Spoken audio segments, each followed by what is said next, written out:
So ngayon ay maliligo ako. Grabe, sobrang haggard ko na talaga. Siyempre kasi ilang araw po kasi ako walang ligo. At ito yung resulta ng aking buhok. Kasi ilang araw talaga ako hindi naligo, guys. So ngayon ay maliligo ako. And then napapansin niyo yung mukha ko. Sobrang haggard ko talaga. Sorry guys, natamad talaga ako maligo. So dahil na, so ito pinag-resulta na yung buhok kasi ilang araw ko walang niligo. Sobrang lagkit. Parang hindi ko na kaya na kainin talaga ng ulo. So kung bakit hindi ko naalagaan yung sarili kasi kung hindi mo alagaan yung sarili mo, so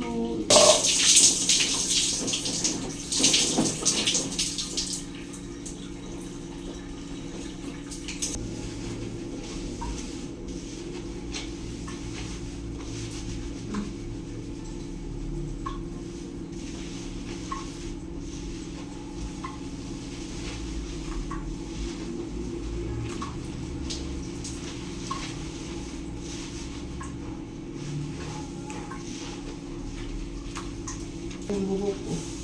So, kailangan kong so, ngayon, sa shampoo ko muna kasi nanggigigil talaga ako sa hair ko. Sobrang nanggigil ako, sobrang lagkit ako, sobrang ang baho. Nangangamoy na yung ulo ko. So, ngayon, inauna ko muna yung buhok ko, guys. So, bago muna ako magsasabon sa aking mukha, inauna ko yung buhok ko.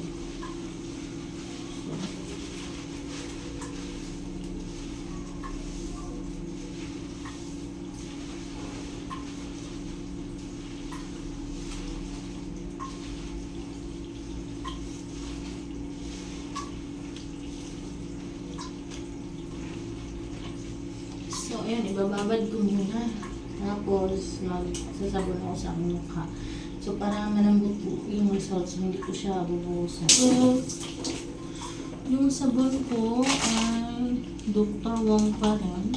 So, dito kasi ako hiyang sa Dr. Wong. So, dito kasi ako hiyang sa Dr. Wong, guys. Dito ako hiyang sa Dr. Wong. Ng sabon.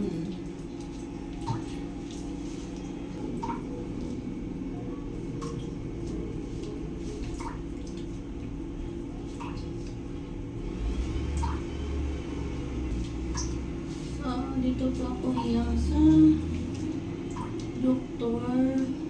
Wong. So, sobrang gandang gamitin nito. Kasi nga, after mong gagamitin mo sa muna to, sobrang smooth ng mukha mo. So, grabe guys, sobrang haggard sa mukha ko kasi hindi na po ako nag-alaga sa sarili ko kasi minsan parang tinitamad ako. Ay, naku talaga. So, maganda talaga na alagaan yung sarili para fresh po lagi, di ba guys? So, ayun. Nababad ko na po yung shampoo sa aking ulo. So, bubuksan ko na to.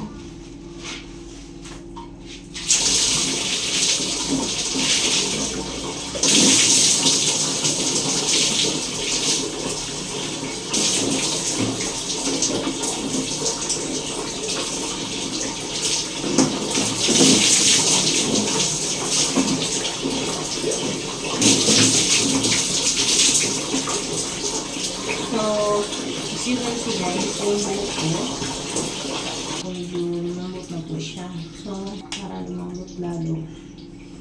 Kasi, compare natin kanina, sobrang lagkit ng buhok ko. So, ngayon, lalagyan ko ng conditioner.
Tapos, mag-toothbrush muna ako.